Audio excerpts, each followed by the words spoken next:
noble Englishwoman is handed over to a feared Viking warrior as a payment for her father's sins. But instead of claiming her, he does something that leaves everyone speechless. What does he want with her? And why did he choose her? The answers lie in a journey neither of them could have imagined. Thank you so much for watching and for all your comments. Let me know at the end if you liked the story, and where you're watching from and why you're following this. The cold winds of late autumn swept across the English coastline, carrying with them the salt of the sea and the whispers of impending change. In the small coastal village of Lindworth, nestled between rolling green hills and the gray expanse of the North Sea, life had always followed the predictable rhythm of seasons and tides. The villagers were farmers, fishermen, and craftsmen who lived simple lives under the protection of their lord, a minor nobleman named Aldwin, who ruled from a modest stone manor overlooking the harbor. Lady Alara, Aldwin's only daughter, stood at the window of her chamber on this particularly bitter morning, watching as the waves crashed against the rocky shore below. She was 20 years of age, with flowing golden hair that cascaded down her back like strands of silk catching the pale sunlight. Her eyes were the color of summer sky, bright and clear, framed by delicate features that spoke of both nobility and kindness. Though she had been raised in relative comfort, she had never been sheltered from the realities of life in this harsh land. She knew how to tend to the sick, manage a household, and speak with wisdom beyond her years. The sound of hurried footsteps echoed through the stone corridor outside her chamber. Alara turned from the window, her heart quickening with an inexplicable sense of dread. The door burst open, and her handmaiden, a young woman named Mildred with worry etched across her freckled face, rushed inside without the customary knock. "My lady," Mildred gasped, her breath coming in short bursts as though she had run the entire length of the manor. "Your father requests your immediate presence in the great hall. He says it is urgent." Alara felt the blood drain from her face. Her father rarely summoned her in such a manner unless something terrible had occurred. She smoothed down the fabric of her deep blue woolen dress, straightened her shoulders, and nodded to Mildred. "Thank you. I shall go at once." As she walked through the corridors of the manor, her soft leather shoes making barely a sound against the cold stone floor, Alara's mind raced with possibilities. Had there been another raid? The Vikings had been growing bolder in recent months, their longships appearing with increasing frequency along the coast. Just 3 weeks prior, a neighboring village had been attacked, its grain stores plundered, and several of its people taken as thralls. The memory of the survivors who had sought refuge in Lindworth still haunted her, their hollow eyes and trembling voices as they recounted the terror they had endured. The great hall was a large rectangular room with high ceilings supported by thick wooden beams. Tapestries depicting scenes of hunting and harvest hung on the walls, attempting to bring warmth to the otherwise austere space. A long table dominated the center of the room, and at its head sat Lord Aldwin, her father. He was a man in his late 40s, with graying brown hair and a face lined with the weight of responsibility. His hands, calloused and weathered, gripped the edge of the table as though seeking support. But it was not her father who immediately captured Alara's attention. Standing near the great hearth were 3 men unlike any she had seen before. They were warriors, clearly, with broad shoulders and powerful builds that spoke of lives spent in battle and physical labor. Their clothing was different from that of Englishmen, leather and wool in darker, more practical colors, with intricate metal brooches fastening their cloaks. Each wore a sword at his hip and had the bearing of men who knew violence intimately. The tallest of the 3 stood slightly apart from his companions, and Alara found her gaze drawn to him despite her growing apprehension. He was imposing, standing well over 6 feet tall with a muscular frame that suggested immense strength. His hair was dark, almost black, worn long and partially braided in the Norse fashion. A thick beard framed a strong jaw, and his eyes were the color of storm clouds, gray and intense, missing nothing as they swept the room. A scar cut through his left eyebrow, giving him an even more formidable appearance. This was a man who had killed. Alara realized with a chill. This was a man who inspired fear. "Alara, come here," her father said, his voice rough and strained. She noticed that his hands were trembling slightly, and the realization that her strong, steady father was afraid sent a wave of terror through her own heart. She approached the table slowly, keeping her eyes respectfully lowered, though she could feel the intense gaze of the tall warrior following her every movement. When she stood before her father, he reached out and grasped her hand, his grip almost painfully tight. "My daughter," Aldwin began, his voice breaking slightly before he cleared his throat and continued with forced steadiness.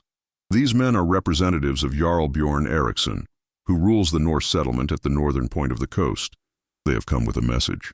One of the other Vikings, a shorter man with red hair and a cunning look in his pale blue eyes, stepped forward. He spoke in heavily accented English, each word carefully pronounced. "Your father has made grave offense against our Jarl. 2 months past, English raiders attacked one of our trading vessels. They killed 5 of our men and stole goods worth a considerable fortune. We have traced these raiders back to this village." Alara's eyes widened in shock and she looked at her father. Aldwin's face had gone pale, but he did not deny the accusation. "I did not order the attack," he said, his voice barely above a whisper. "It was carried out by a group of men without my knowledge or consent. I have already executed the leaders and punished those involved." "That changes nothing," the red-haired Viking said coldly. "The offense was committed by men under your authority, from your lands. By Norse law, the responsibility falls upon you. Jarl Bjorn has demanded compensation, 100 pounds of silver or an equivalent payment. The sum was staggering, far beyond anything Lord Aldwin could possibly gather." Alara saw her father's shoulders slump in defeat. "I do not have such wealth," he admitted quietly. "My lands are modest. My coffers nearly empty after the poor harvest this year. I cannot pay what you demand." The red-haired Viking smiled, but there was no warmth in it. "We anticipated as much. Therefore, Jarl Bjorn offers an alternative. He will accept your daughter as payment for the debt." The words hung in the air like a death sentence. Alara felt as though the floor had dropped away beneath her feet. Her father's hand tightened around hers so forcefully that she nearly cried out in pain. "No," Aldwin whispered, then louder, with desperation breaking through his usual composure. "No, I cannot. She is my only child, my daughter. Take my lands, take everything I own, but not her. Your lands hold little value to us," the Viking replied dismissively, "and your possessions could not cover even 1/10 of what you owe. Your daughter, however, is young and healthy. She will serve as a thrall in the Jarl's household, or perhaps he will grant her to one of his warriors. Either way, she will work off the debt you cannot pay." Alara's mind reeled with horror. To be taken as a thrall meant a life of servitude, of being property rather than a person. She had heard the stories of what happened to those captured by Vikings. The backbreaking labor, the abuse, the complete loss of freedom and dignity. And yet, as she looked at her father's anguished face, she realized that he had no choice. If he refused, the Vikings would likely slaughter everyone in the village and take what they wanted anyway. The tall, dark-haired warrior who had remained silent throughout the exchange suddenly spoke, his voice deep and resonant, carrying an authority that immediately commanded attention. "She will not go to the Jarl's household." All eyes turned to him in surprise. He stepped forward, his movements fluid and controlled despite his size. Up close, Alara could see that his face, though hard and scarred, was handsome in a fierce, untamed way. His gray eyes met hers for a brief moment, and she saw something in them she could not quite identify. Was it pity? Curiosity? She could not tell. "Ragnar," the red-haired Viking said, a note of warning in his voice. "This is not your concern." The tall warrior, apparently named Ragnar, turned to face his companion. "I am making it my concern, Leif. I claim her as my share of the compensation. The Jarl sent 3 of us to collect the debt. Let this English lord's daughter be my portion." Leif's eyes narrowed suspiciously. "And what will you do with her? If you think to profit by selling her elsewhere, what I do with my property is my own business." Ragnar interrupted, his tone brooking no argument. "I claim her. Do you challenge my right to do so?" There was a long, tense silence. The third Viking, who had not yet spoken, placed a hand on Leif's shoulder and shook his head slightly. Leif's jaw tightened, but he stepped back. "Very well. She is yours, Ragnar Grimson, but the Jarl will expect accounting for the full debt regardless." Ragnar nodded curtly. "I will settle my share with the Jarl personally. You need not concern yourselves with it." Lord Aldwin looked between the Vikings with desperate hope warring against despair in his eyes. "Please," he said, his voice cracking. "She is innocent of any wrongdoing. She is gentle and kind, raised in a Christian household. I beg you to show her mercy." Ragnar's expression did not soften, but he inclined his head slightly. "She will not be harmed," he said simply. Then, turning to Alara, he addressed her directly for the first time. "Gather whatever belongings you wish to bring. We leave within the hour." Alara felt as though she were trapped in a nightmare from which she could not wake. Her entire life was being torn away from her in the span of a few devastating minutes. She looked at her father, seeing tears streaming down his weathered face, and felt her own eyes burning with unshed tears. "Father," she whispered, her voice trembling. Aldwin pulled her into a tight embrace, his body shaking with suppressed sobs. "Forgive me," he murmured against her hair. "Forgive me, my precious daughter. I have failed you. I have failed to protect you. It is not your fault," Alara said, though her own voice was thick with emotion. "You did what you had to do to protect the village, to protect everyone else. I understand." They held each other for a long moment, both knowing it might be the last time. Finally, Aldwin pulled back, cupping her face in his rough hands. "Be strong," he told her, his voice steadier now, though tears still streamed down his face. "You are braver and wiser than you know. Remember who you are. Remember where you come from. No matter what happens, you are Lady Alara of Lindworth, and nothing can take that from you." She nodded, not trusting herself to speak without breaking down completely.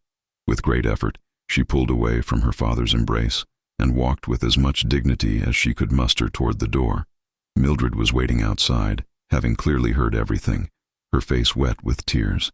"Help me pack," Alara said quietly, and together they climbed the stairs to her chamber for what would be the last time. In the small chamber that had been her sanctuary for 20 years, Alara moved through the familiar space with trembling hands, touching the objects that had defined her life with a desperate tenderness. Mildred helped her pack a leather satchel with practical items, a warm cloak, a spare dress, undergarments, a comb carved from bone that had belonged to her mother, and a small wooden cross that hung above her bed. Each item placed in the bag felt like another piece of her identity being stripped away, reduced to portable fragments of a life that was ending. "My lady," Mildred said through her tears, gripping Alara's hands tightly. "Perhaps it will not be as terrible as we fear. Perhaps this Viking warrior will show kindness." Alara wanted to believe her handmaiden's desperate optimism, but she had seen Ragnar's face, hard as carved stone, eyes cold as winter sea. He was a killer, a raider, a man who lived by violence. What kindness could such a man possibly possess? And yet, a small part of her mind whispered that he had claimed her specifically, had prevented her from being sent to the Jarl's household where her fate would have been uncertain, and likely far worse. Why had he done that? What were his intentions? The question haunted her as she descended the stairs once more, the leather satchel heavy on her shoulder. The great hall seemed somehow darker now, the shadows longer and more menacing. Her father stood exactly where she had left him, looking as though he had aged 10 years in the brief time she had been gone. The 3 Vikings waited near the door, Ragnar standing slightly apart from his companions as before, his imposing figure silhouetted against the gray light filtering through the narrow windows. Lord Aldwin approached his daughter one final time, pressing a small leather pouch into her hands. "This is all the silver I could gather quickly," he said in a low voice. "Hide it well. It may help you purchase better treatment, or perhaps even your freedom someday." Alara nodded, tucking the pouch into the innermost pocket of her dress where it would be concealed. She embraced her father once more, memorizing the familiar scent of him, the feel of his arms around her, knowing she might never experience it again. "I love you, Father," she whispered. "Please do not blame yourself for this. You did what you had to do. I will never stop trying to bring you home," Aldwin promised fiercely. "I will gather the silver somehow. I will find a way to buy your freedom. This I swear before God." But they both knew it was an empty promise, born of desperation and love rather than realistic hope. Lord Aldwin was not a wealthy man, and 100 pounds of silver was a fortune he would never amass in his lifetime. Ragnar's deep voice cut through their farewell. "It is time. We have a long journey ahead, and I wish to reach the coast before nightfall." Alara pulled away from her father's embrace, straightened her spine, and walked toward the Vikings with her head held high. She would not give them the satisfaction of seeing her completely broken, would not shame her father with displays of hysterical fear. She was a nobleman's daughter, raised with dignity and grace, and she would face whatever came with courage, even if her heart was shattering inside her chest. The four of them left the manor, walking through the village toward the harbor. Ilara was acutely aware of the villagers who stopped their work to watch, their faces reflecting pity and helplessness. These were people she had known her entire life, families she had helped during times of sickness, children she had taught to read, elderly folk to whom she had brought food and comfort. Now they watched her being led away like a criminal, and there was nothing any of them could do to prevent it. At the harbor, a longship waited, its dragon-headed prow carved with intricate designs that seemed to snarl at the gray sky. The vessel was perhaps 50 feet long, sleek and deadly-looking, built for speed and shallow water navigation. A crew of perhaps 20 men occupied it, some rowing, others adjusting the rigging of the single square sail. They were all warriors, all Vikings, and they watched Ilara's approach with varying expressions of curiosity and indifference. Ragnar placed a hand on her shoulder, not roughly, but firmly enough to guide her toward the ship. His touch sent a shiver through her, and she flinched instinctively. He removed his hand immediately, but gestured for her to climb aboard. The ship rocked slightly as she stepped onto it, and she nearly lost her balance before catching herself against the wooden gunwale. "Sit there," Ragnar instructed, pointing to a spot near the stern where several wooden chests and bundles of supplies were secured. "Stay out of the way, and do not touch anything." Ilara obeyed, settling herself on the damp wooden planking and pulling her cloak more tightly around her shoulders. The wind off the water was bitterly cold, cutting through her clothing and making her teeth chatter. She watched as Ragnar exchanged words with Leif and the third Viking, their voices too low for her to hear over the sound of wind and waves. Then Leif and the other man climbed into the longship, taking positions among the crew. The order was given to push off, and the ship began to move away from the harbor. Ilara kept her eyes fixed on the receding shore, watching as her village, her home, her entire world, grew smaller and smaller until it was just a dark smudge against the green hills. Her father stood on the dock, a solitary figure that remained visible longer than anything else, and she kept her gaze locked on him until finally, even he disappeared from view. Only then did she allow the tears to fall, silent and hot against her cold cheeks. She turned her face away from the Vikings, not wanting them to see her weakness, and stared instead at the gray expanse of sea stretching endlessly before them. The journey was long and uncomfortable. The ship cut through the waves with impressive speed, spray occasionally washing over the sides and soaking anyone too close to the edge. The Vikings worked with practiced efficiency, rowing in rhythm when the wind was insufficient, adjusting the sail to catch every favorable breeze. They spoke among themselves in their Norse tongue, a language Ilara did not understand, though she caught the occasional word that sounded similar to English. Ragnar remained near the stern, close to where she sat, though he did not speak to her or even look in her direction. He stood with the easy balance of someone completely at home on a ship, his powerful frame swaying slightly with the vessel's movement, his eyes scanning the horizon with constant vigilance. Ilara found herself studying him when she thought he was not paying attention, trying to understand what manner of man had claimed her. He was younger than she had initially thought, perhaps in his late 20s or early 30s. Despite his fierce appearance, there was something controlled about him, a discipline in the way he moved and spoke that suggested he was not merely a savage warrior, but someone of intelligence and authority. The other men clearly respected him, following his occasional orders without question or hesitation. Who was he, really? What position did he hold among his people?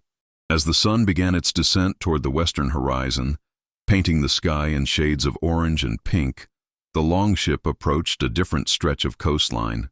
Here the land was more rugged, with steep cliffs and rocky outcroppings that would have made landing impossible for larger vessels. But the Viking longship, with its shallow draft, navigated through narrow channels and around dangerous rocks with remarkable agility. They pulled into a sheltered cove where a small settlement was visible, perhaps a dozen buildings constructed of wood and stone with smoke rising from their roofs into the cold evening air. This was clearly a Norse settlement, different in architecture and layout from English villages. The buildings were longer and lower, designed to withstand harsh northern winters, and the people who emerged to greet the returning ship wore the distinctive clothing and bearing of Viking folk. The ship was secured to a wooden pier, and the crew began unloading supplies and cargo. Ragnar finally turned to Alara, extending his hand to help her stand. Her legs had gone stiff and numb from sitting in one position for so many hours, and she stumbled as she tried to rise. His hand shot out, catching her arm and steadying her with surprising gentleness. "Can you walk?" he asked, his gray eyes studying her face with an expression she could not read. "Yes," she managed to say, though her voice came out as barely a whisper. "I can walk." He released her arm but stayed close as she climbed out of the ship, clearly ready to catch her again if she faltered. Her legs trembled as she stepped onto the pier, blood rushing painfully back into her feet. She clutched her satchel tightly, the only possession she had left in the world, and followed Ragnar as he led her away from the harbor and toward the settlement. The Vikings who had gathered to greet the ship's return watched her with open curiosity. Women in long wool dresses and aprons, their hair bound in practical braids, whispered among themselves. Children stared with wide eyes, some pointing until their mothers hushed them. Warriors leaned on their spears, their expressions ranging from amusement to indifference, to something that made Alara's skin crawl with fear. Ragnar led her to one of the larger buildings, a longhouse constructed of timber with a turf roof. He pushed open the heavy wooden door and gestured for her to enter. Inside, the space was dim, lit only by a fire burning in a central hearth. The smoke rose toward a hole in the roof, though much of it lingered in the upper reaches of the building, creating a hazy atmosphere. The air smelled of smoke, cooked meat, and unwashed bodies, a harsh contrast to the relatively clean manor she had left behind. The longhouse was divided into several areas. The central space around the hearth seemed to be for communal gathering and eating. Along the walls were raised platforms covered with furs and blankets. Sleeping areas, Alara realized with growing apprehension. At the far end was a partitioned section, likely the Jarl's or the house owner's private quarters. Several people were already present. An older woman stirring a large iron pot hanging over the fire, 2 younger women working at looms in the corner, and a few men sitting at a long wooden table, drinking from horn cups and engaged in conversation. They all looked up as Ragnar entered with Alara, their conversations dying away as they assessed the newcomer. The older woman approached, wiping her hands on her apron. She was perhaps 50 years of age, with gray-streaked blonde hair bound back severely from a weathered face. Her eyes were sharp and assessing as they swept over Alara, taking in every detail of her appearance. "So, this is the English girl," the woman said in Norse, which Ragnar answered in the same language. They spoke rapidly, and though Alara could not understand the words, she sensed they were discussing her fate. The older woman's expression was not unkind, but neither was it warm. She looked at Alara as one might look at a horse being purchased, evaluating its worth and potential usefulness. Finally, Ragnar switched back to English, addressing Alara directly. "This is Astrid. She manages this household. You will follow her instructions and do as she tells you. If you work hard and cause no trouble, you will be treated fairly. If you attempt to escape or create problems, the consequences will be severe. Do you understand?" Alara nodded, not trusting her voice. Her mind was still reeling from the rapid changes, from the loss of everything she had known, from the terrifying uncertainty of what her life would become in this strange, harsh place, among people whose language she did not speak, and whose customs she did not know. "Good," Ragnar said. He turned to leave, then paused and looked back at her. For a brief moment, something flickered in his gray eyes, perhaps regret, perhaps merely fatigue. "You will sleep here in the longhouse. Astrid will show you where. There is food if you are hungry." Then he was gone, disappearing through the door into the gathering darkness outside, leaving Alara alone among strangers in a world she did not understand. Astrid studied Alara with those sharp, calculating eyes for a long moment before gesturing for her to follow. The older woman moved through the longhouse with the confidence of someone who knew every inch of the space, navigating around the fire pit, past the looms where the 2 younger women had resumed their weaving, though their curious gazes followed Alara's every movement, and toward the far end of the building where the sleeping platforms were arranged. "You will sleep here," Astrid said in heavily accented but understandable English, pointing to a narrow space on one of the raised platforms. It was positioned between 2 other sleeping areas, separated only by wooden posts. A thin straw mattress covered with a single woolen blanket constituted the entirety of the bedding. Compared to the feather mattress and warm furs Ilara had enjoyed in her father's manor, it looked impossibly hard and uncomfortable, but she knew better than to complain. "Thank you," Ilara said quietly, setting her leather satchel down on the platform. Her hands were still trembling. Whether from cold or fear or exhaustion, she could no longer tell. Astrid's expression softened slightly, though her voice remained brisk and businesslike. "You look half frozen and completely spent. Come, there is stew. You need to eat and warm yourself before you collapse." Ilara had not realized how hungry she was until the mention of food. She had eaten nothing since breakfast, and the hours on the cold sea had drained what little strength she had possessed. She followed Astrid back to the central hearth, where the older woman ladled a generous portion of stew into a wooden bowl and handed it to her, along with a carved wooden spoon. The stew was simple: chunks of mutton, root vegetables, and barley in a savory broth, but it was hot and filling. Ilara sat on one of the benches near the fire and ate slowly, feeling the warmth of the food spreading through her body, bringing feeling back to her numb fingers and toes. The other occupants of the longhouse had returned to their activities, though she could sense their awareness of her presence, their curious glances when they thought she was not looking. As she ate, Ilara took the opportunity to observe her surroundings more carefully.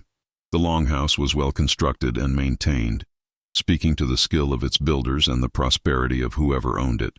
The walls were hung with weapons, axes, swords, shields, all kept in excellent condition. Several large chests lined one wall, their surfaces carved with intricate designs. The two younger women at the looms were creating cloth of impressive quality, their fingers moving with practiced efficiency. One of the men at the table, a burly warrior with red-gold hair and a thick beard, called out something in Norse to Astrid. The older woman replied sharply, her tone suggesting displeasure, and the man laughed but said nothing more. Ilara felt his eyes on her and kept her gaze fixed on her bowl, not wanting to invite unwanted attention. When she had finished eating, Astrid took the empty bowl and gestured for Ilara to follow her once more. "Come, you need proper clothing if you are to work here. Those English garments will not serve you well in our climate." She led Ilara to one of the large carved chests and opened it, revealing neatly folded clothing. Astrid pulled out a simple woolen dress dyed a deep green, along with a long linen underdress, wool stockings, and a practical apron. "These belong to a girl who lived here before," she explained, holding the dress up against Ilara to check the size. "She married last summer and moved to her husband's settlement. The clothes should fit you well enough." Ilara accepted the garments with murmured thanks, holding them against herself. They were well made and warm, though far simpler than the dresses she was accustomed to wearing. Astrid pointed to a partially curtained area near the sleeping platforms. "You can change there. Be quick about it. The fire will die down soon, and you will want to be settled before the household retires for the night." Behind the makeshift curtain, Ilara removed her English dress with fumbling fingers, her body still shivering despite the warmth of the stew. She pulled on the Norse clothing, finding it strange against her skin. The wool rougher than she was used to, the fit different, the weight distributed in unfamiliar ways. When she emerged, Astrid nodded approvingly. "Better. You look less like a lost English lamb and more like someone who might survive a northern winter." The older woman's tone was still gruff, but there was a hint of something almost maternal in her eyes. "Now listen carefully, girl. I know you are frightened and confused, and you have every right to be. Your life has changed completely, and there is no pretending otherwise. But you have two choices now. You can despair and make yourself miserable, or you can adapt and make the best of your situation. Which will it be?" Ilara met Astrid's gaze, seeing genuine question there, not mockery. She thought of her father's words, his insistence that she remember who she was, that she remain strong. "I will adapt," she said, her voice steadier than she expected. "I will do whatever I must to survive." Astrid's weathered face creased into something that might have been approval. "Good. That is the first sign of wisdom I have seen from you. Now, let me explain how things work here. This longhouse belongs to Ragnar Grimson, the man who claimed you. He is a powerful warrior, a ship captain, and one of Jarl Bjorn's most trusted men. This household consists of myself, who manages the domestic affairs, 2 thralls who help with the work, those are the girls at the looms, and several of Ragnar's crew members who sleep here when they are not at sea or fighting. You are now also part of this household, though your status is Complicated. Complicated? Alara asked, confused. Am I not a thrall like the other girls? Astrid's expression became thoughtful, almost puzzled. That is what is strange. Ragnar claimed you as payment for debt, which should make you his property, his thrall. But he gave explicit instructions that you are not to be treated as such. You are to work, yes, but you are to have your own sleeping space, adequate food, and you are not to be used in the ways thralls often are. The older woman's meaning was clear enough, and Alara felt a wave of relief wash over her despite her continued fear. Why would he do that? Alara asked quietly.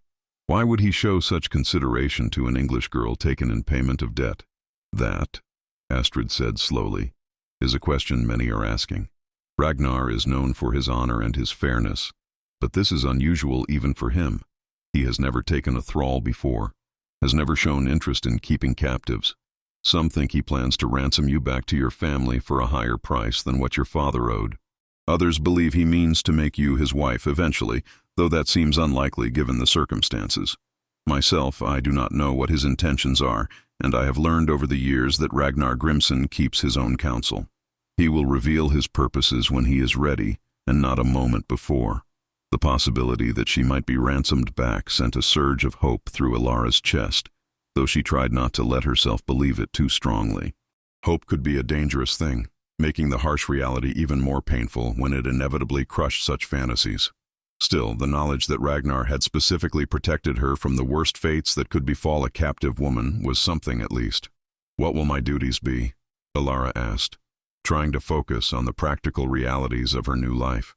You will help with the household work, cooking, cleaning, mending, preserving food, tending the animals. We have sheep, goats, and chickens that need care. The work is hard, especially as winter approaches, and we must prepare for the long, dark months. But if you are willing and capable, you will manage well enough. Can you cook? Yes, Alara replied. I learned from our cook at my father's manor, and I often helped prepare meals for the household. Good. Can you weave, spin, sew? I can sew and do embroidery. I have some experience with spinning, but none with weaving on a loom like those. She gestured toward where the two thrall girls were still working. The girls will teach you. Freya and Dalla are good workers and know their craft well. They were both taken in raids years ago and have adapted to life here. You would do well to follow their example. Astrid paused, then added more gently, they can also help you learn our language. You will find life much easier here if you can understand and speak Norse. The more you can communicate, the better you will be treated. Alara nodded, understanding the wisdom in this advice. I will learn. I am not unintelligent, and I understand the necessity. I believe you, Astrid said, and there was definite approval in her voice now. You have more sense than most English captives I have encountered. They spend their time weeping and wailing, praying to their God for deliverance, and making themselves useless. You, at least, seem willing to face reality.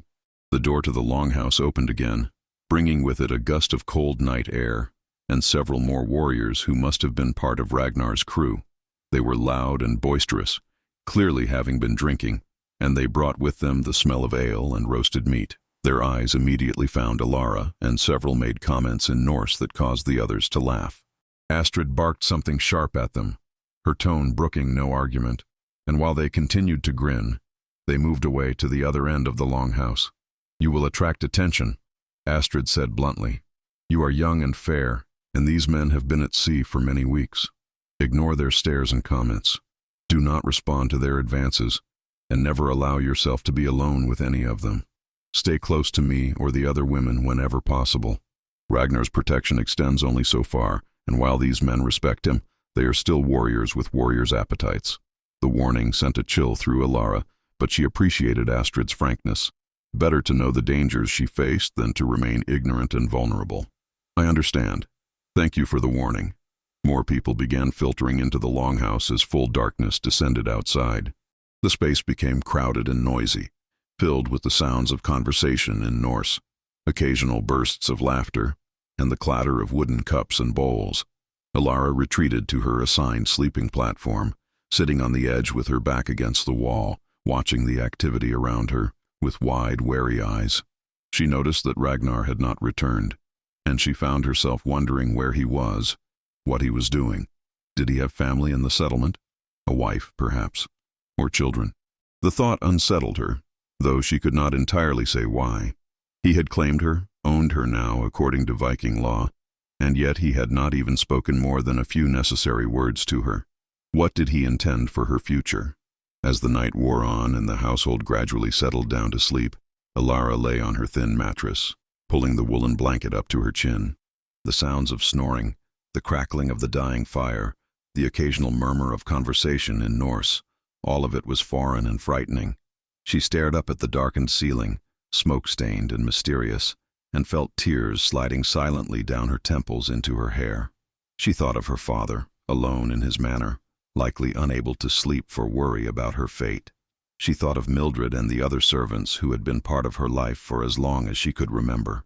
She thought of her mother, who had died when Alara was only 10 years old, and wondered what advice that strong, wise woman would have given her daughter in such impossible circumstances. "Be brave," she whispered to herself in the darkness, so quietly that no one else could possibly hear. "Adapt and survive. This is not the end. This is simply a new chapter, however terrible it may be." But even as she spoke the words, trying to convince herself, the tears continued to fall, and sleep was a long time coming.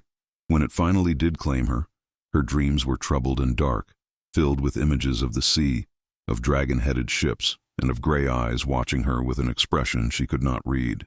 The first gray light of dawn was filtering through the smoke hole in the roof when Alara was shaken awake by Astrid's firm hand on her shoulder. She startled upright, momentarily disoriented, before the crushing reality of where she was and what had happened came flooding back. The longhouse was already stirring with activity, warriors rolling up their sleeping furs, the thrall girls rekindling the fire and the smell of porridge beginning to fill the air.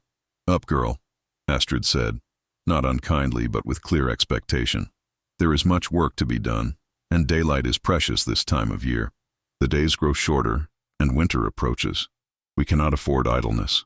Alara pushed herself up from the hard sleeping platform, every muscle in her body aching from the previous day's ordeal and the uncomfortable sleeping arrangements.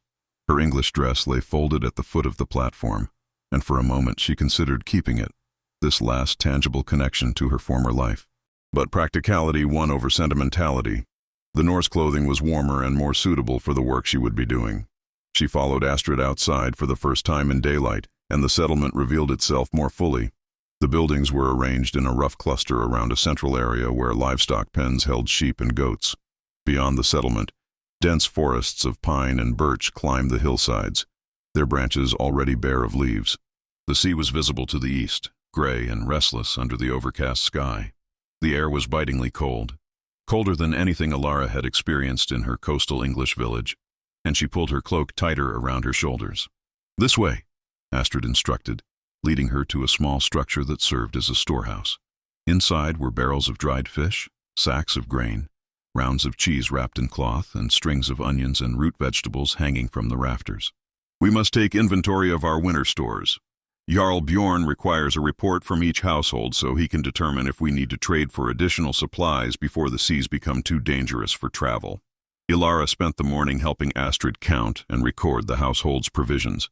The older woman was surprised and pleased to discover that Alara could read and write, skills relatively rare even among Norse women of good families. "This is useful," Astrid commented approvingly. "You can help me with the household records. My eyes are not what they once were, and the runes swim before me when I try to read them by firelight." As they worked, Astrid explained more about the settlement and its inhabitants. The place was called Ravenshold, and it served as a base for Jarl Bjorn's raiding and trading expeditions. The Jarl himself lived in the largest hall at the center of the settlement, surrounded by his most loyal warriors and their families. Ragnar's longhouse was one of several that belonged to the Jarl's ship captains, men of status and proven ability who commanded their own vessels and crews. "Ragnar is young for such responsibility," Astrid explained as they moved barrels to better access those at the back. "He has only 30 winters behind him, but he has proven himself in battle many times. He led his first raid at 18 and has never lost a ship or failed to return with valuable plunder. The Jarl trusts him completely, and the men would follow him into the depths of Niflheim itself if he commanded it." "Has he no family?"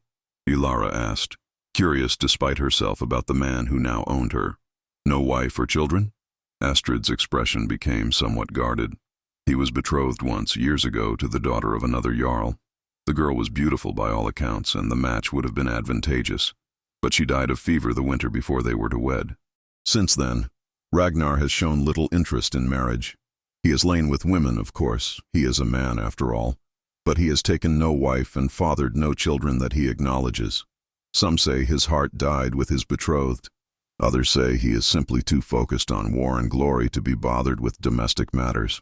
The information painted a more complex picture of Ragnar than Alara had expected.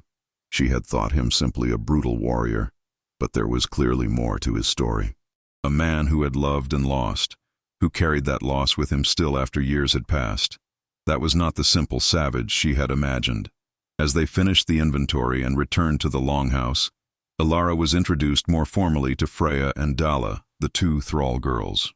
Freya was perhaps Alara's age, with dark hair and eyes that suggested she might have come from lands even further south than England, perhaps Francia or even the Mediterranean.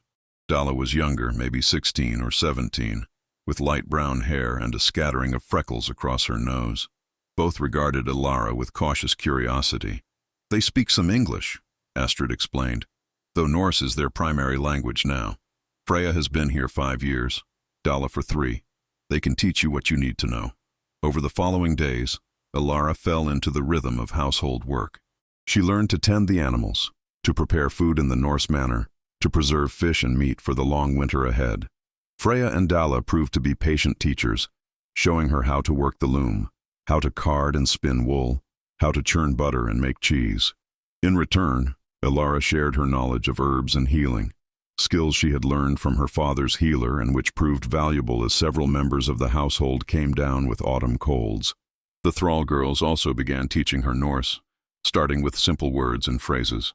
"Godan dagen," Dalla would say, pointing to the morning sun. "Good day." "Mat," Freya would indicate the food. "Vatten," pointing to water. Alara absorbed the language eagerly, understanding that communication was essential not just for survival but for any hope of understanding her situation and perhaps finding a way to improve it. Throughout these first days, she saw Ragnar only occasionally and always at a distance. He was often absent from the longhouse, attending to his duties as ship captain or meeting with the Jarl and other warriors. When he was present, he seemed to deliberately avoid interaction with her, never speaking directly to her, never even looking at her for more than a brief moment. It was as though, having claimed her, he now wanted nothing to do with her. The behavior puzzled Alara. She should have been grateful for his indifference. Certainly it was better than the alternative attentions she might have received. And yet, she found herself increasingly curious about him, watching him when she thought she could do so unobserved.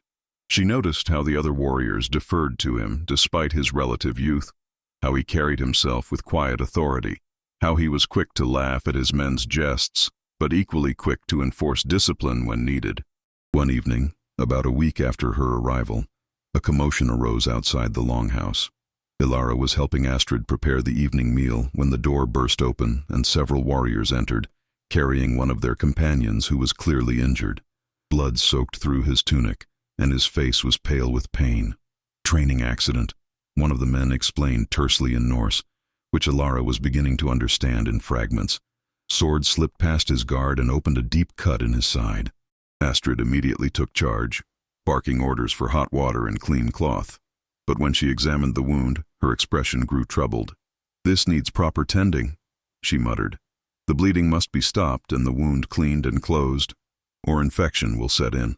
"I can help," Alara said quietly, stepping forward.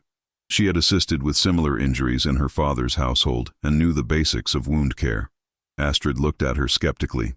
"You know healing?" "Some. I have tended wounds before, and I know which herbs help prevent infection and reduce fever." The older woman considered for a moment, then nodded. "Do what you can. If he dies, it will not be held against you.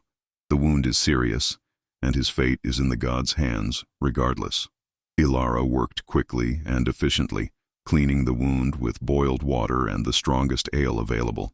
The injured warrior, a man called Eric, gritted his teeth against the pain but did not cry out. She could feel the eyes of the entire household upon her as she worked, including Ragnar's. He had entered during the commotion and now stood watching with his arms crossed, his expression unreadable. Drawing on her knowledge of herbs, Alara asked Astrid if they had certain plants: yarrow for stopping bleeding, comfrey for promoting healing, garlic to prevent infection. To her relief, Astrid produced most of what she needed from the household's store of dried herbs. Alara made a poultice and applied it to the wound, then bound it tightly with clean linen strips. The wound must be checked daily, and the dressing changed, she explained to Astrid, though she was aware that Ragnar was listening intently. If red streaks appear spreading from the injury, or if fever develops, that means infection has set in and more aggressive treatment will be needed. But if we are fortunate, and if he rests and allows the wound to heal, he should recover. Eric looked up at her with gratitude in his pain-filled eyes. "Thank you," he said in heavily accented English. "You have gentle hands for an enemy." Alara smiled sadly. "I am not your enemy. I never chose to be anyone's enemy." Over the next several days, Alara tended Eric's wound faithfully. To everyone's surprise, including perhaps her own, the injury began healing cleanly, with no signs of infection.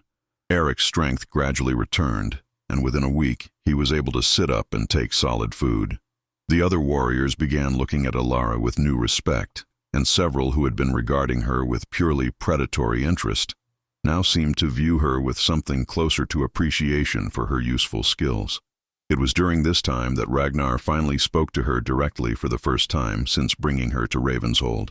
She was outside the longhouse drawing water from the well when his deep voice came from behind her. "You have knowledge of healing." Alara turned, finding him standing a few paces away. In the daylight, she could see his features more clearly than she had before. Despite the scar and the hardness of his expression, he was handsome in a fierce, masculine way. His dark hair was freshly braided, and he wore a clean tunic of deep blue wool over dark trousers. His gray eyes studied her with an intensity that made her uncomfortable. "Some knowledge, yes," she replied, keeping her voice steady despite her nervousness.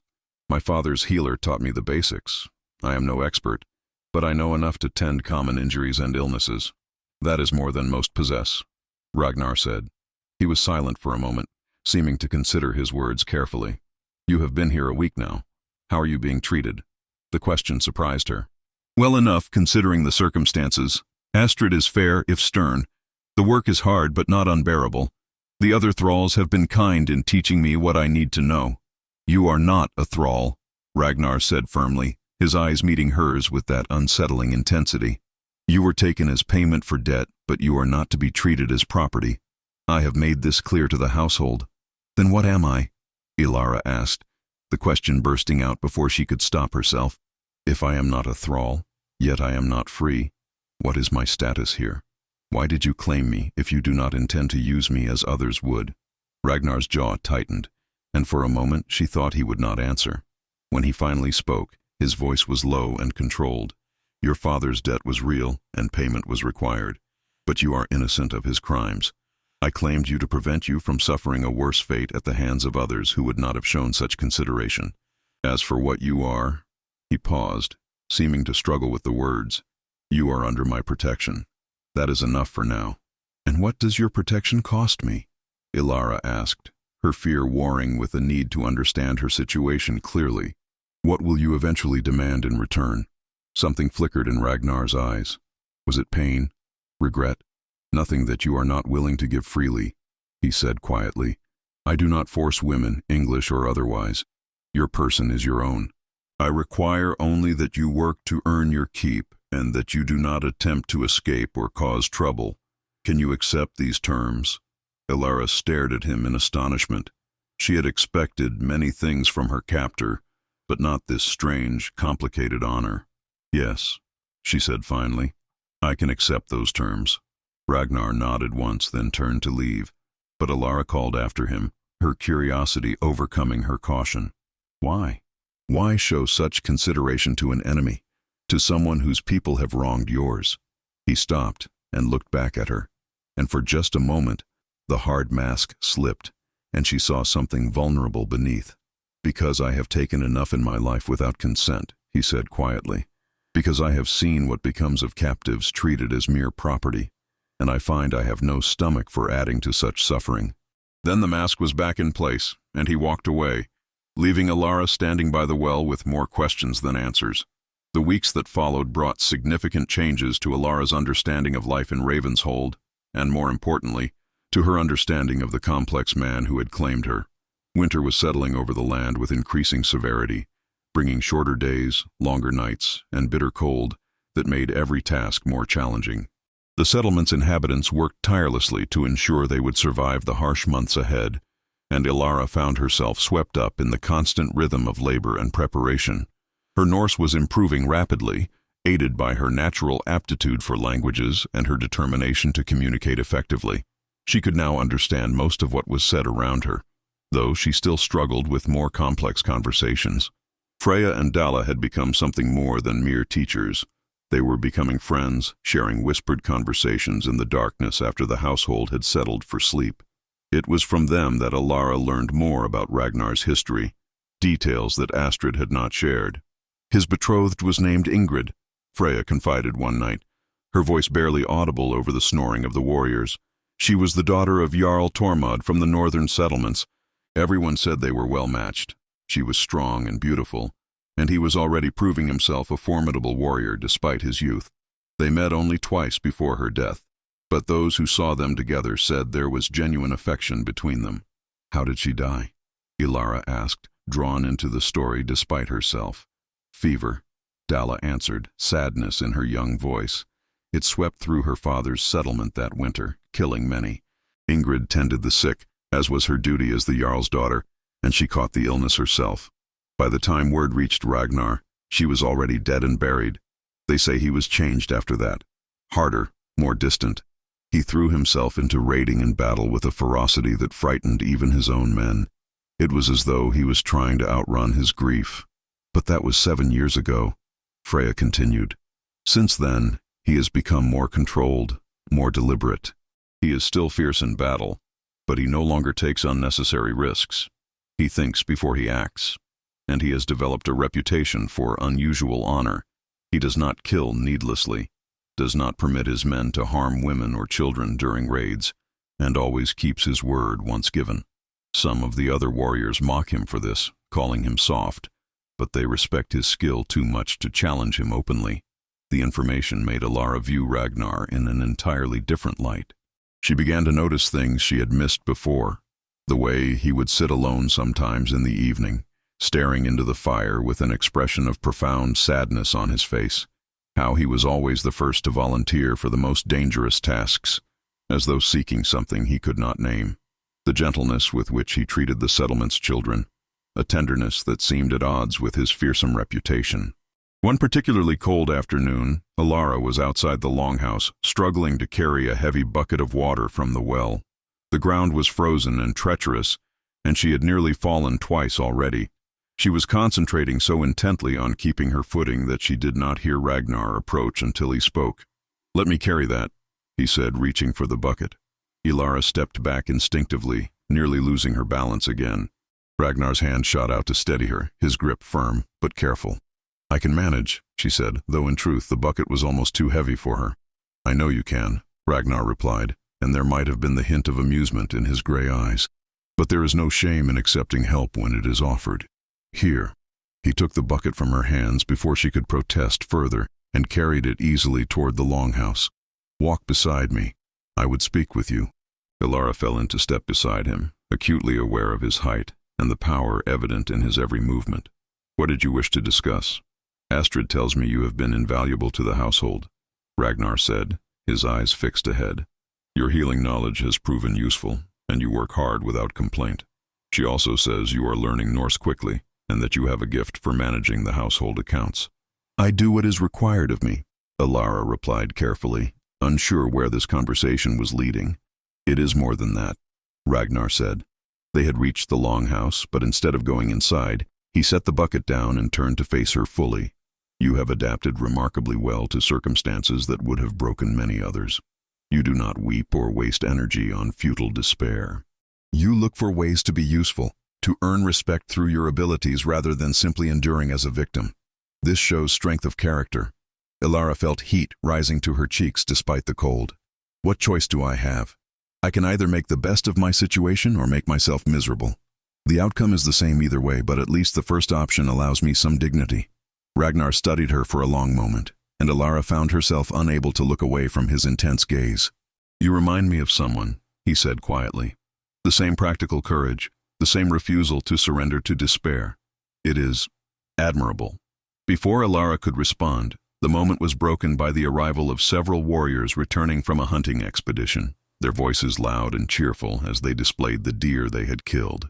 Ragnar immediately shifted back into his role as ship captain, moving to examine their kill and give orders for its preparation. But he glanced back at Alara once before entering the longhouse, and in that glance she saw something that made her heart beat faster. Recognition, perhaps, or the beginning of genuine respect. As winter deepened, the settlement's activities became increasingly focused indoors. The warriors maintained their skills through practice combat in a large cleared area, their breath forming clouds in the frigid air as they traded blows with wooden practice swords and axes. Alara would sometimes watch from the longhouse doorway, fascinated despite herself by the deadly dance of their training. Ragnar was invariably the center of attention during these sessions. His skill was obvious even to Alara's untrained eye. He moved with a fluid grace that belied his size, his strikes powerful yet precise, his defensive movements economical and effective. Younger warriors sought his instruction, and he proved to be a patient teacher, correcting stances and demonstrating techniques with calm authority. One day, after a particularly intense training session, Ragnar returned to the longhouse with a fresh cut across his forearm. Nothing serious, merely a graze from a practice bout that had become overly enthusiastic. Alara was immediately at his side with clean cloth and water. "It is nothing," Ragnar protested, though he allowed her to examine the wound. "It may be nothing now," Alara replied, already cleaning the cut with practiced efficiency. "But if it becomes infected, it could become something far worse. Even small wounds require proper care." She was acutely aware of his closeness, of the warmth radiating from his body after the exertion of training, of the way his muscles tensed slightly under her touch. His arm was corded with strength, marked with several old scars that spoke of previous injuries, far more serious than this minor cut. "You have many scars," she observed quietly as she bound the wound with clean linen. "Each one tells a story," Ragnar replied, his voice low. "This one," he touched a long scar on his other arm, "from my first raid, when I was barely old enough to hold a sword properly. I was too slow to dodge a Saxon's blade. This one," he indicated another mark on his shoulder, visible through the neck of his tunic, "from a sea battle against Frankish pirates 3 years ago. I have been fortunate. Many of my companions bear far worse marks, or did not survive to bear any at all." "Do you ever tire of it?" Alara asked, the question escaping before she could consider whether it was appropriate. The raiding, the fighting, the constant violence? Ragnar was silent for so long that Alara thought he might not answer. When he finally spoke, his voice carried a weight of weariness that surprised her. "Every day," he admitted. "But it is the life I know, the life I was born to. A warrior who tires of battle is a warrior who will soon die in battle. So I push the weariness aside and do what is necessary." "Is there nothing else you wish for?" Alara persisted, genuinely curious now. "No dream beyond warfare and raiding?" His gray eyes met hers, and for a moment the hardness melted away, revealing something raw and honest beneath. "I once dreamed of different things," he said quietly. "A home filled with family, children's laughter, the simple peace of daily life uninterrupted by violence. But those dreams died with the woman I was to marry. Now," he shrugged, the gesture both dismissive and sad, "now I content myself with being useful to my Jarl and my men. It is enough." "Is it truly?" Alara asked softly, her heart aching unexpectedly for this complex, damaged man. Ragnar stood abruptly, breaking the moment of intimacy. "It has to be," he said, his voice once again controlled and distant. "Thank you for tending the wound." Then he walked away, leaving Alara with the distinct impression that she had glimpsed something he had not intended to reveal.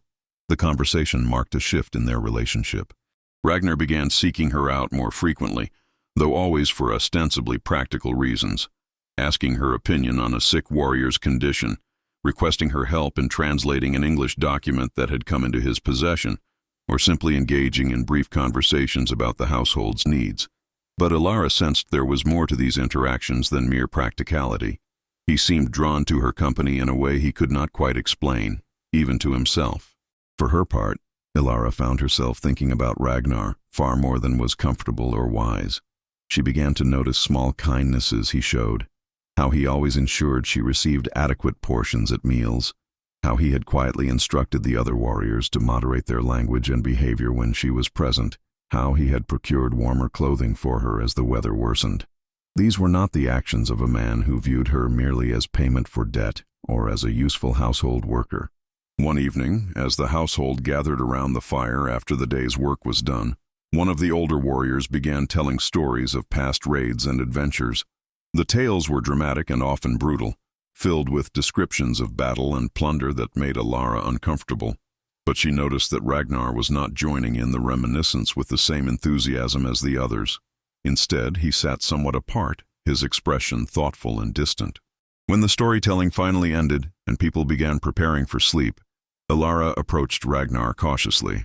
"You did not seem to enjoy the stories," she observed quietly, settling onto a bench near where he sat. Ragnar looked at her with surprise, as though he had not expected her to notice his mood. "Those stories glorify violence and suffering," he said after a moment.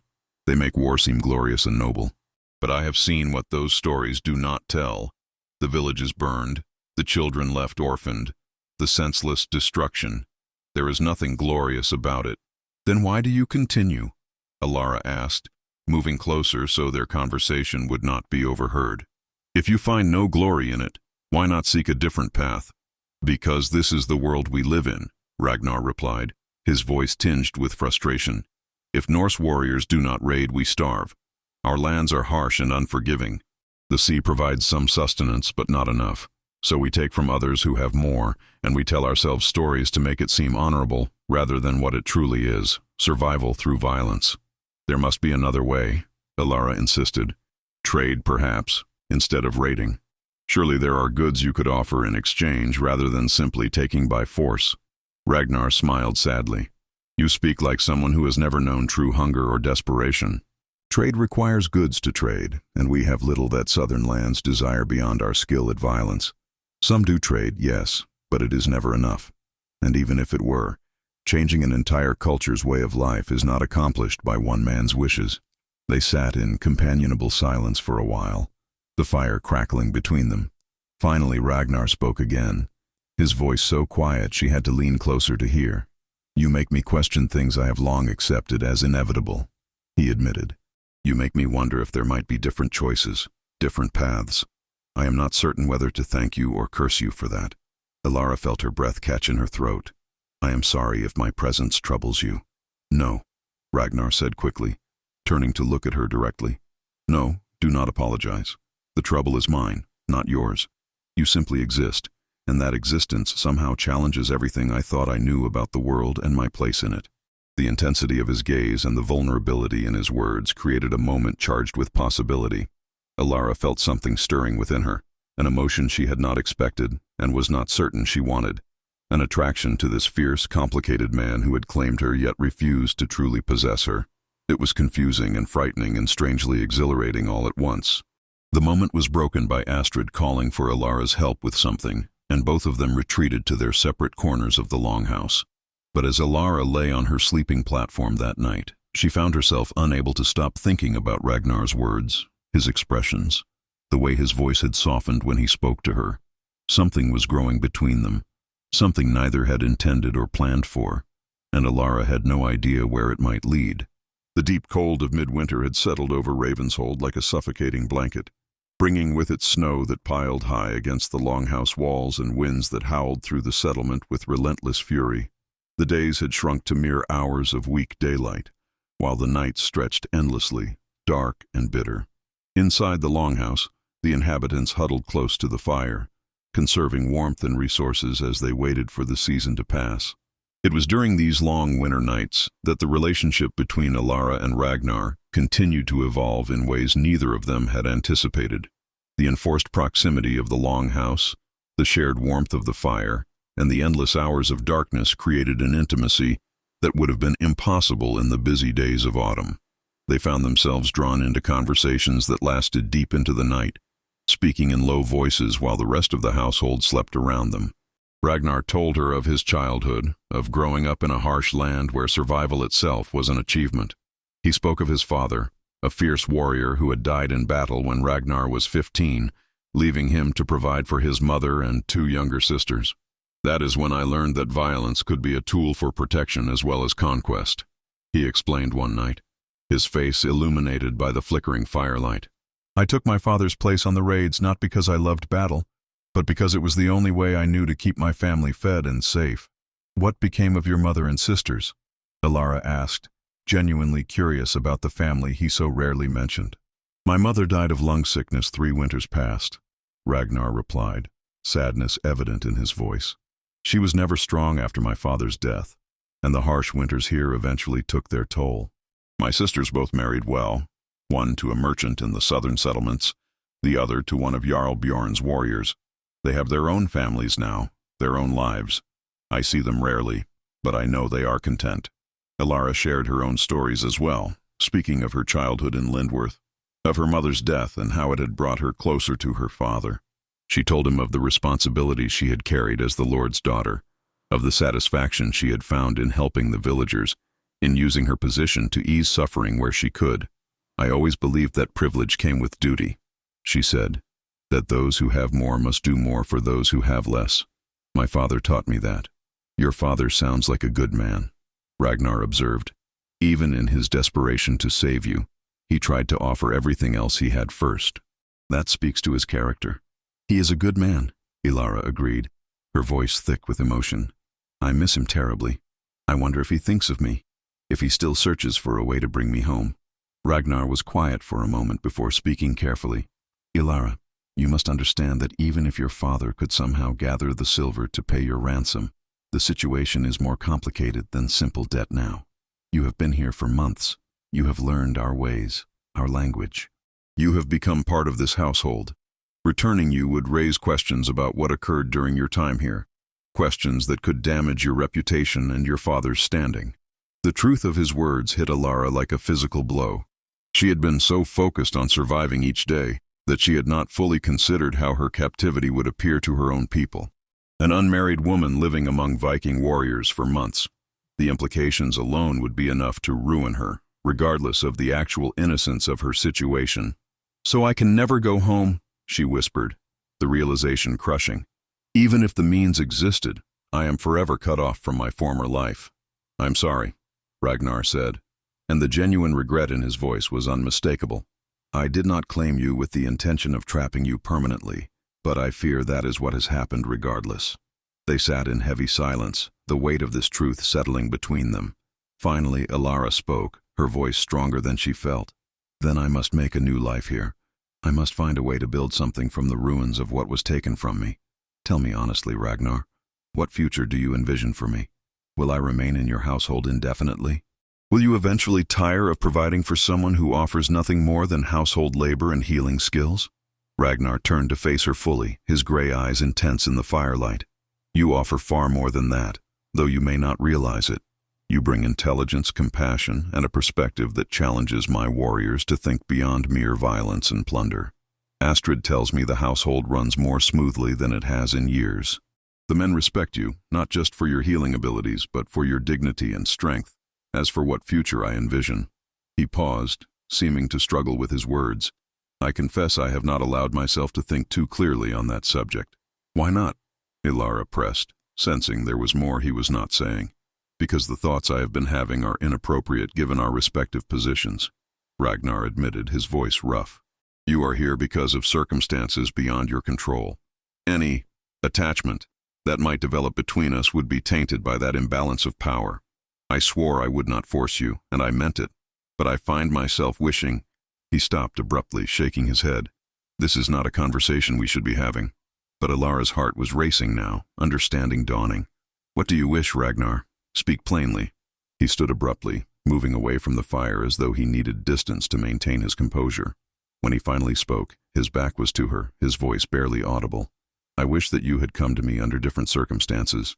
I wish that you were here by choice rather than compulsion. I wish that when I look at you, I did not have to remind myself constantly that you are my responsibility. not someone I have the right to care for in the way a man cares for a woman he admires. The confession hung in the air between them, honest and raw. Alara stood as well, approaching him slowly. And if I told you that the circumstances of my arrival no longer matter as much as what has developed since? If I told you that I have come to see you not as my captor, but as a man of honor and complexity, who has shown me more consideration than he was required to? Ragnar turned to face her, conflict clear in his expression. You cannot know your own heart in this situation, Alara. You may feel gratitude for decent treatment, or perhaps you seek security through my favor. These are not the same as genuine affection. Do not presume to tell me what I feel, Alara said, a flash of anger giving her courage. I am not a child, and I am not so damaged by my circumstances that I cannot distinguish between gratitude and something deeper. Yes, I was terrified when you first claimed me.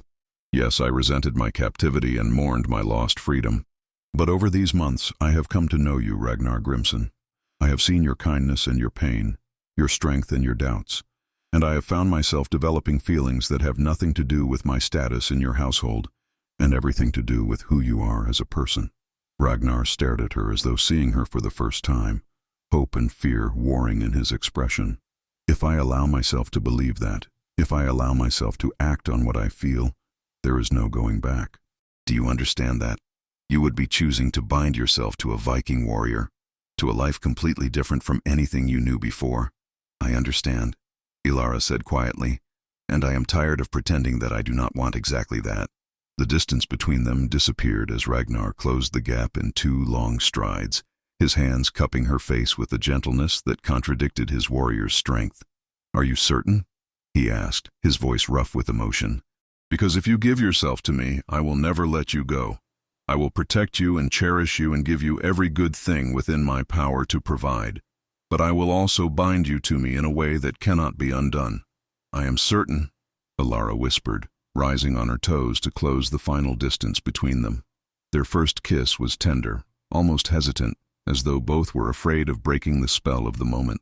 But as Alara's arms wound around Ragnar's neck and his powerful embrace pulled her closer, the kiss deepened, becoming a declaration of feelings long suppressed and denied. When they finally pulled apart, both were breathing heavily, and Ragnar rested his forehead against hers. I never thought to feel this way again, he admitted quietly. After Ingrid died, I believed that part of my heart had died with her. But you have awakened something I thought was lost forever. I am not her, Alara said, needing him to understand. I cannot replace what you lost, and I would not try to. I do not want you to replace her, Ragnar assured her, his thumb tracing the line of her jaw with infinite tenderness. I want you to be exactly who you are, brave and intelligent and stubborn and kind. You have carved out your own place in my heart, Alara, a place that belongs to you alone. And they stood together in the firelight, holding each other as the household slept around them, both understanding that everything had changed in the span of a conversation. But their newfound happiness was not without complications, and both knew that the path forward would require navigating the complex social structures of Norse society. The next morning, Ragnar sought out Jarl Bjorn at his great hall. Alara did not accompany him, but Astrid explained what was likely occurring. He will be asking the Jarl's permission to marry you, the older woman said, her expression approving. It is the proper way to handle the situation. You came here as payment for debt, which means technically you belong to the Jarl as much as to Ragnar. To marry you, Ragnar must settle your value with the Jarl and gain his blessing. Will the Jarl agree? Alara asked nervously, suddenly afraid that this fragile happiness might be snatched away before it could truly begin. The Jarl values Ragnar highly, Astrid replied, and he is a practical man. A marriage between you and Ragnar creates a bond between Norse and English blood, which could prove useful in future negotiations or trade arrangements. Besides, the Jarl's wife has been urging him to see Ragnar married for years. She will advocate on your behalf, I am certain of it.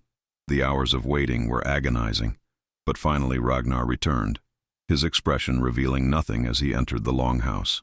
Alara's heart sank, fearing the worst, until he broke into a broad smile, the first truly unguarded smile she had ever seen on his face. The Jarl has given his blessing, Ragnar announced, and the relief in his voice was palpable. We will be married according to Norse custom within the fortnight. The Jarl himself has offered to host the ceremony in his great hall, which is a significant honor. The household erupted in excitement and congratulations. Even the warriors who had initially viewed Alara with suspicion now clapped Ragnar on the back and offered their good wishes. Astrid embraced Alara warmly, tears in the older woman's eyes. "You have done well, girl," Astrid said quietly. "You have turned catastrophe into opportunity, captivity into choice. Your strength and grace have won you a good man's heart and a respected place in this community. Your mother would be proud." The mention of her mother brought tears to Alara's own eyes, but they were tears of mixed emotion. Grief for all she had lost, but also joy for what she had found. She had never imagined that her story would take this turn, that the fearsome Viking warrior who had claimed her would become the man she chose to spend her life with. But life, she was learning, rarely followed expected paths.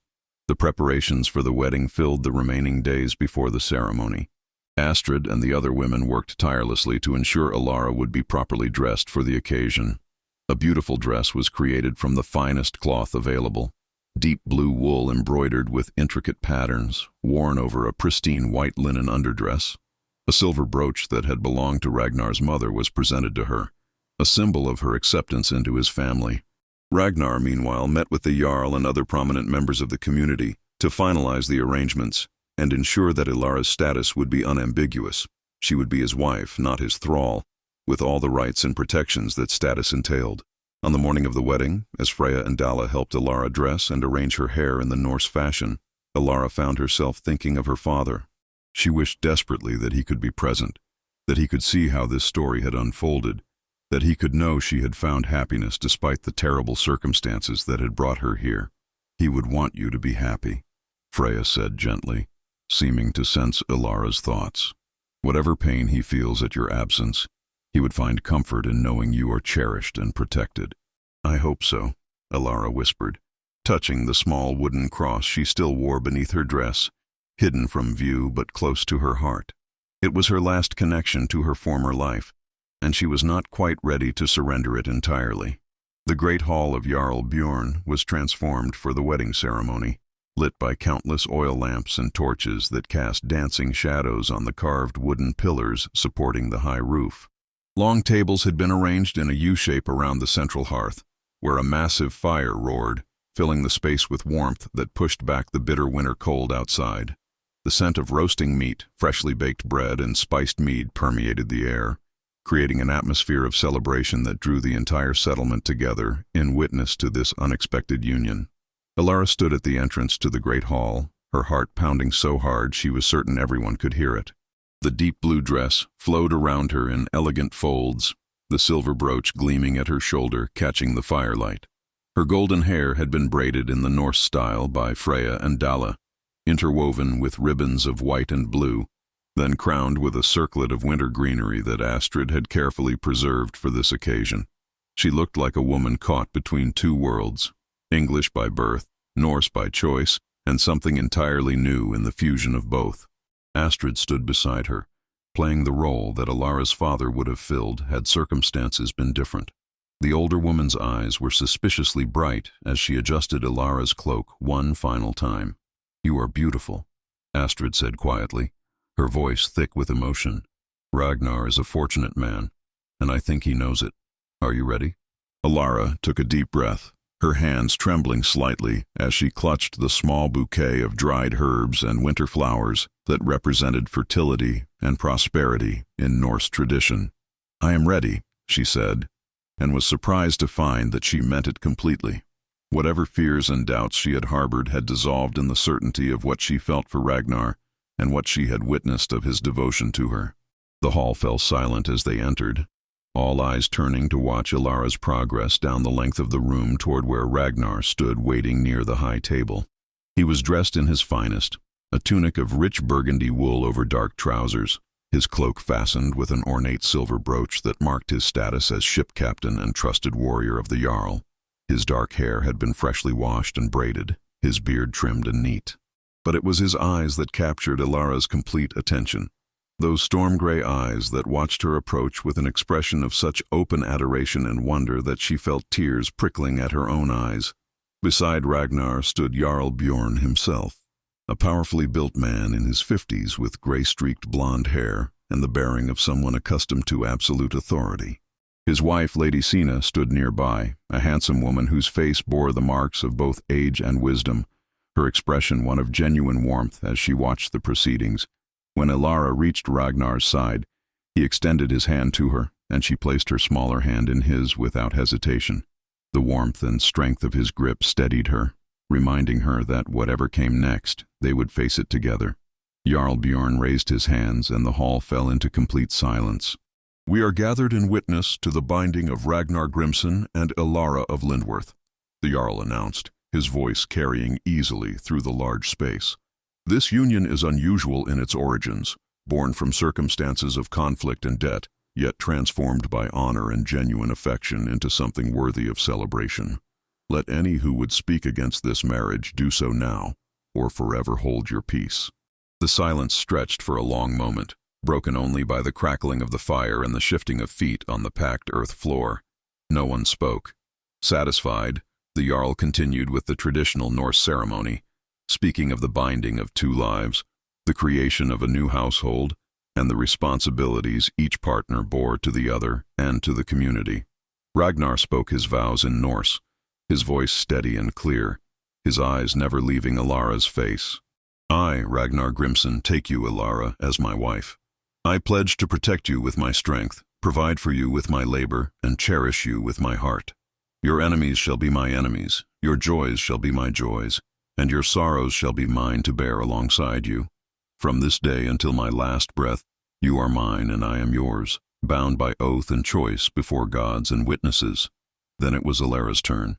She had practiced the Norse words carefully with Astrid over the previous days, determined to speak her vows in Ragnar's language as a symbol of her commitment to her new life. Her voice trembled slightly at first, but grew stronger as she continued. "I, Elara of Lindworth, take you, Ragnar, as my husband. I pledge to stand beside you in times of plenty and times of hardship, to manage your household with wisdom, to honor you with my loyalty, and to love you with all that I am. Your home shall be my home, your people shall be my people, and your life shall be woven with mine from this day forward, bound by oath and choice before gods and witnesses." Lady Sina stepped forward carrying a length of richly embroidered cloth. Following the Norse custom, she wrapped the cloth around Ragnar and Elara's joined hands, binding them together symbolically. "What is bound here today cannot be easily undone," she said, her voice gentle but serious. "You are now husband and wife, your fates intertwined, your futures shared. May the gods grant you many years together, strong children to continue your line, and the wisdom to navigate the challenges that all marriages face." The binding cloth was removed, but Ragnar did not release Elara's hand. Instead, he pulled her closer and kissed her before the assembled witnesses, a kiss that was both tender and possessive, declaring his claim and his devotion in a way that left no room for doubt. The hall erupted in cheers and celebration, the solemn ceremony giving way to the feast that would follow.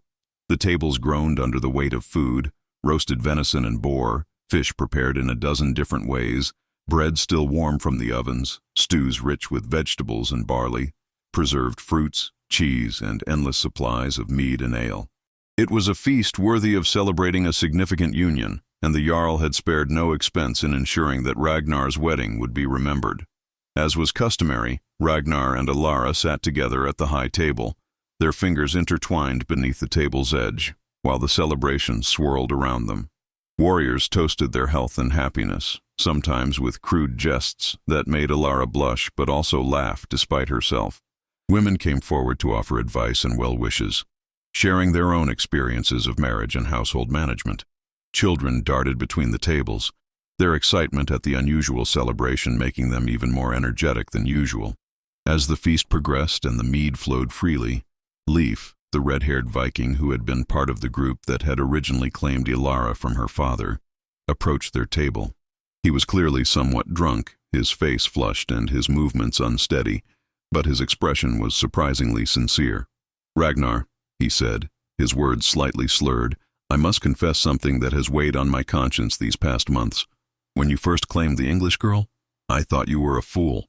I thought you were wasting your share of the debt payment on misplaced mercy. But I was wrong." He turned to Elara. executing an unsteady bow. Lady Alara, you have proven yourself worthy of respect. You have adapted with grace to circumstances that would have destroyed lesser souls. You have earned your place here not through Ragnar's protection alone, but through your own strength and capability. I was wrong to judge you, and I apologize. Alara was surprised by the sincere apology, but she recognized it for what it was, an acknowledgement of her transformation from captive to community member, from victim to victor over her circumstances. Your apology is accepted, Leaf, she said graciously. We all make judgments based on incomplete information. What matters is the wisdom to revise those judgments when presented with new evidence. Leif grinned broadly and raised his cup. To Lady Alara, as wise as she is beautiful. May she keep our fierce Ragnar in line for many years to come. The toast was echoed throughout the hall, and Alara found herself laughing genuinely, the last vestiges of her fear and resentment toward these people finally dissolving. They were no longer her captors or enemies. They were her community, her people now, and she felt the weight of belonging settling over her like a warm cloak. As the evening wore on and the celebration showed no signs of abating, Lady Sina approached Alara with a gentle smile. It is customary for the bride and groom to retire before the feast ends, she explained quietly. Ragnar's longhouse has been prepared for your wedding night, with the sleeping area partitioned for privacy. If you are ready, I can escort you there while Ragnar makes his farewells to the Jarl and the other men. Alara's heart began racing again, nervousness flooding through her despite the certainty of her feelings. This was the final step, the one that would truly seal their union and mark her complete transformation from English captive to Norse wife. She looked to Ragnar, who seemed to sense her sudden anxiety despite the noise and activity around them. He leaned close, speaking directly into her ear so only she could hear. You need not fear this, Alara. I have waited months out of respect for you, and I can wait longer still if you are not ready. Our marriage is binding regardless of what occurs tonight.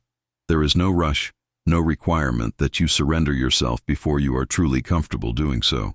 His consideration, even in this moment, touched her deeply. But Alara knew that her nervousness came not from fear of Ragnar himself, but from the natural anxiety any woman would feel on her wedding night. She trusted him completely, and she wanted to complete their union in all ways. I am ready, she assured him quietly. I am simply nervous, which I think is natural and not the same as unwillingness. Ragnar's expression softened further, and he kissed her forehead tenderly. Then go with Lady Sina. I will join you shortly, as soon as I have made the required farewells and received the final toasts. And Alara, he waited until she met his eyes. I love you. Whatever happens tonight, tomorrow, or in all the years to come, know that truth as certainly as you know your own name. I love you too, Alara whispered, the words feeling both strange and absolutely right on her tongue. She had never expected to speak them to a Viking warrior, but life had taught her that expectations were often poor guides to reality. Lady Sina led her through the cold night air to Ragnar's longhouse, where Astrid and the other women were waiting. They helped Alara prepare for her wedding night, brushing out her hair until it fell in golden waves down her back, replacing the formal wedding dress with a soft linen nightdress, and offering final words of advice and encouragement. Freya and Dalla embraced her warmly, tears streaming down their faces. You have given us hope, Freya said quietly. You have shown us that captivity need not be the end of our stories, that transformation and happiness are still possible even when our circumstances seem impossibly bleak. Thank you for that gift, Lady Alara. When Ragnar finally arrived, the other women discreetly withdrew, leaving the newly married couple alone in the partitioned sleeping area. The space had been transformed. Fresh furs covered the sleeping platform, oil lamps cast a warm glow, and the scent of pine and winter herbs filled the air. Ragnar stood just inside the curtain, suddenly seeming almost uncertain, this fierce warrior who faced battle without flinching, now nervous in the presence of his bride. Come here, Alara said softly, extending her hand to him. When he took it, she drew him closer until they stood face to face. We have both been alone for too long, Ragnar. We have both carried losses and sorrows that we thought would define us forever. But perhaps we were brought together so that we might heal each other, so that we might build something new from the broken pieces of our separate pasts. Ragnar pulled her into his arms, holding her close against his chest, where she could hear the steady beating of his heart. I never thought to find this again. he admitted, his voice rough with emotion. Love, partnership, the possibility of a future that includes more than just survival and duty. You have given me back something I thought was lost forever, Ilara. You have given me hope. They stood together for a long moment, simply holding each other, feeling the warmth and solidity of physical presence, the reality of their joined lives. When Ragnar finally kissed her, it was with all the pent-up longing of the months they had spent denying their growing attraction, but also with a tenderness that spoke of his genuine love and respect for her. The night that followed was one of discovery and intimacy, of two people learning each other's bodies and hearts, of gentle passion and whispered promises. Ragnar was patient and considerate, ensuring Ilara's comfort and pleasure, making their joining something beautiful rather than merely physical. And when they finally lay entwined in each other's arms, sated and peaceful, both felt the rightness of their union settling into their bones. "What do you think our future holds?" Ilara asked quietly, her head resting on Ragnar's chest, his arm wrapped protectively around her. "I have been thinking much about that," Ragnar replied, his fingers tracing idle patterns on her shoulder. "The life of constant raiding and warfare feels less appealing with each passing season. I have spoken with the Jarl about the possibility of focusing more on trade than plunder. There are opportunities to establish regular trading routes with English and Frankish settlements, to exchange goods peacefully rather than taking them by force. It would be a different kind of challenge, but one I find myself increasingly drawn to." "You would give up raiding entirely?" Ilara asked, surprised but pleased by this revelation. "Perhaps not entirely, at least not immediately," Ragnar admitted. "Such a transition cannot happen overnight, and I have obligations to my men and to the Jarl. But over time, yes, I would prefer to build a legacy based on something more than violence and plunder. Especially now." He paused, his hand moving to rest gently on her abdomen. "Especially if we are to have children. I want to give them a world where they have choices beyond the sword and the shield." The thought of children filled Ilara with a complex mixture of emotions. Joy at the possibility of creating life with this man she had come to love, but also awareness of the responsibilities and challenges that would come with raising children in this harsh northern land. "I would like that," she said quietly. "I would like to raise children who know both courage and compassion, strength and wisdom. Children who can bridge the worlds we come from and create something new, as their mother has done," Ragnar said, pressing a kiss to the top of her head. "You are remarkable, Ilara. You took circumstances that would have broken most people and forged them into opportunity. You transformed yourself from victim to victor, from captive to willing participant in your own destiny. Our children will be fortunate to have you as their mother." They fell silent then, each lost in thoughts of the future they would build together. Outside, the sounds of celebration continued at the Jarl's hall, but here in their private sanctuary, Ragnar and Ilara existed in a bubble of peace and contentment. Two people who had found each other against all odds and chosen to create something beautiful from the ashes of loss and conflict. As winter gradually gave way to the first hints of spring, life in Ravenshold settled into new rhythms. Ilara took on increasing responsibilities in household management, her skills and intelligence quickly making her invaluable not just to Ragnar's household, but to the entire settlement. She became known for her healing abilities, for her wisdom in resolving disputes, and for her capacity to bridge the cultural divide between Norse and English perspectives. Ragnar, true to his word, began shifting his focus from raiding to trading. It was a gradual transition, met with skepticism by some of the more traditional warriors, but supported by Jarl Bjorn, who recognized the changing times and the potential advantages of establishing peaceful trade relationships.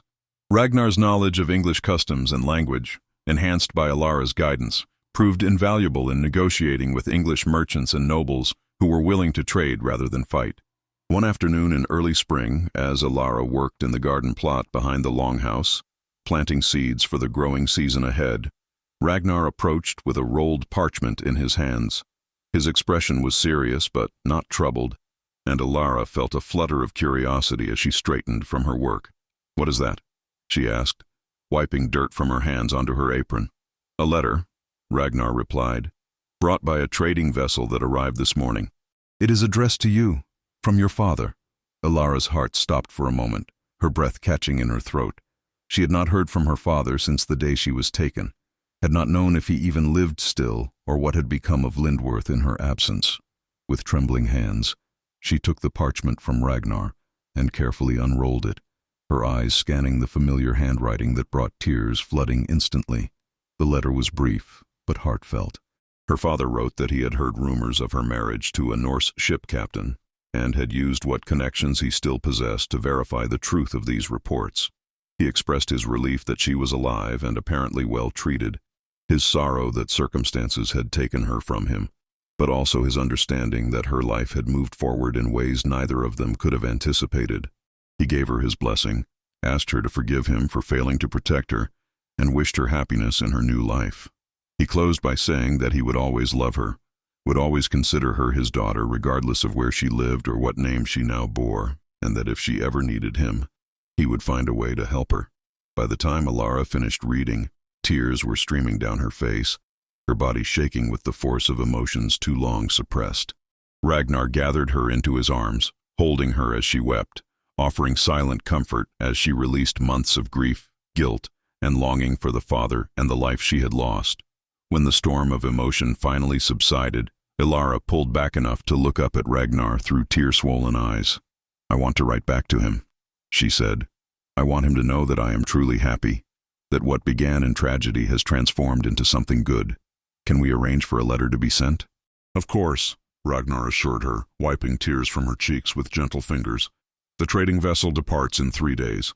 You will have time to compose your response, and I will ensure it is delivered safely to your father. And Alara," he paused, seeming to choose his words carefully, "if you wish to see him, if you wish to travel to Lindworth, so that he can see with his own eyes that you are well and happy, I will arrange it. It would be dangerous and complicated to negotiate safe passage, but it could be done if it is important to you." The offer touched Alara deeply, revealing once again Ragnar's fundamental goodness and his genuine concern for her well-being. But as she considered the possibility, she realized that as much as she loved her father and missed him, her life was here now. Returning to Lindworth, even briefly, would only reopen wounds that were finally beginning to heal. Better to maintain connection through letters, to allow both of them to move forward with their separate lives while still holding affection for each other. "No," she said finally, her voice steady despite her emotional turmoil. "No, I think it is better this way. I will write to him regularly, maintain that connection, but my home is here now, with you. Going back, even for a visit, would only make both of us long for something that can never be again. This way, we both have the freedom to build new futures, while still honoring the love that binds us as father and daughter." Ragnar nodded, understanding and approval clear in his expression. "You are wise beyond your years, my love. Your father raised a remarkable woman." That evening, Alara sat by the fire in the longhouse and composed her letter to her father. She wrote of her wedding, of Ragnar's character and honor, of the life she was building in Ravenshold. She assured him that while she had not chosen her initial circumstances, she had chosen everything that came after: her adaptation, her growth, her love for Ragnar, her commitment to making a good life in this new land. She thanked him for his blessing and his understanding, promised to write regularly, and expressed her own enduring love for him. And she closed by telling him something she had only recently come to fully understand herself, that while she would always be his daughter, she was also now fully herself, a woman who had forged her own identity from the collision of two worlds, and who had emerged stronger for the trials she had endured.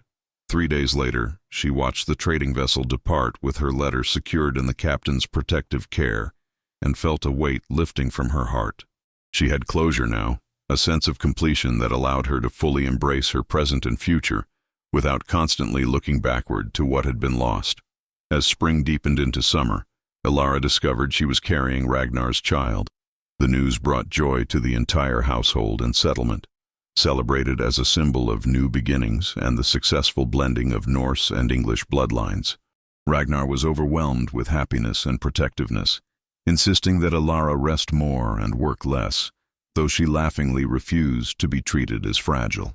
"I am pregnant, not dying," she reminded him, when he tried to prevent her from lifting anything heavier than a wooden spoon. "Women have been bearing children while managing households since the beginning of time. I will not suddenly become helpless simply because I am carrying your son or daughter. Our son or daughter, Ragnar corrected, pulling her close despite her protests. And you will forgive me for being cautious. You are the most precious thing in my life, and I will not risk losing you or our child through carelessness. The child, a daughter with her mother's golden hair and her father's gray eyes, was born in the depths of the following winter. They named her Astrid, after the older woman who had shown Alara kindness when she most needed it, and who wept with joy at the honor. The baby was healthy and strong, and her arrival seemed to seal the transformation of Alara's life from tragedy to triumph. As Alara held her newborn daughter, with Ragnar's arms wrapped around them both, she reflected on the incredible journey that had brought her to this moment. She had been torn from everything she knew, claimed as payment for a debt she did not incur, and thrust into a world completely foreign to her own. She had every reason to have been destroyed by those circumstances, to have succumbed to despair or bitterness. Instead, she had chosen adaptation over surrender, courage over fear, and ultimately love over resentment. She had found in her captor a man of unexpected honor and depth, and together they had built something beautiful from the broken pieces of their separate pasts. She had transformed from Lady Alara of Lindworth into Lady Alara of Ravenshold, and in doing so had discovered strengths and capacities she never knew she possessed. "What are you thinking?" Ragnar asked softly, watching the play of emotions across her face as she gazed at their sleeping daughter. "I am thinking that life is strange and unpredictable," Alara replied, looking up at him with eyes full of love and wonder. "I am thinking that sometimes our greatest blessings come disguised as our worst tragedies. And I am thinking that I would not change a single moment of the journey that brought me here, to this place, with you and our daughter. Every hardship, every fear, every moment of doubt, all of it was necessary to bring us to this perfect moment." Ragnar kissed her forehead, his own eyes bright with emotion. "I love you, Alara. Today, tomorrow, and for all the years we are granted together, you have given me back my heart, my hope, and my future. I will spend every day of my life ensuring you never regret the choice you made to stay, to love me, to build this life with me. I know you will," Alara said simply, resting her head against his shoulder, their daughter cradled safely between them. "And I will do the same for you. We will build a good life together, Ragnar. We will raise our daughter, and whatever other children we may have, to be strong and kind, brave and wise. We will create a legacy that honors both the worlds we came from while forging something entirely new. And we will love each other through whatever challenges come, secure in the knowledge that we chose this, chose each other, and that choice makes all the difference." Outside, the winter wind howled around the longhouse, but inside, warmth and love created a sanctuary against the cold. And in that sanctuary, a family born from impossible circumstances found peace, happiness, and a future filled with promise. The innocent Englishwoman, who had been given to a feared Viking as her father's punishment, had discovered that sometimes the most unexpected paths lead to the most extraordinary destinations, and that love, when given freely and received with honor, has the power to transform even the darkest beginnings into the brightest of endings.